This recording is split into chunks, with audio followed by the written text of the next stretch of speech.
Meaza Ashenafi made a name for herself fighting for women's rights in Ethiopia. Her most famous case involved a 14-year-old girl who was kidnapped by a man trying to force her into child marriage, a traditional practice in some parts of Ethiopia. The girl shot and killed her abductor, but was cleared of charges due to Meaza's work.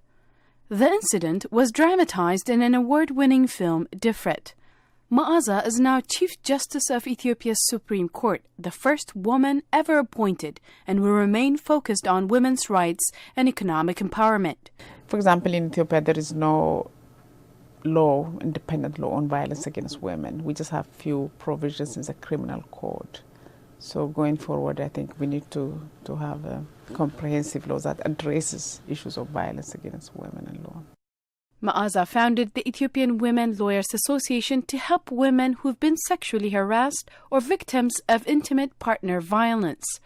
She says she wants to restore the people's trust in the nation's legal system, which has been criticized for its slow response to crime.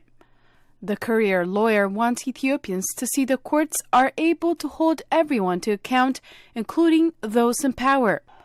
Meaza seems to have an ally in Ethiopia's young, reform-minded Prime Minister Abiy Ahmed.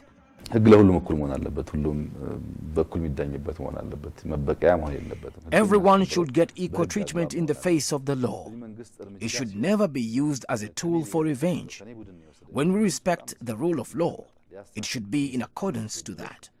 Meaza hopes her understanding of Ethiopia's culture and people will be an asset in her position as she seeks solutions to seemingly intractable problems. If under my leadership we manage to cement the independence of the judiciary in Ethiopia, this is not going to change the history of the last 40 years. This is going to change the history of the last 3,000 years of judicial administration in Ethiopia. Salem Solomon, VOA News, Washington.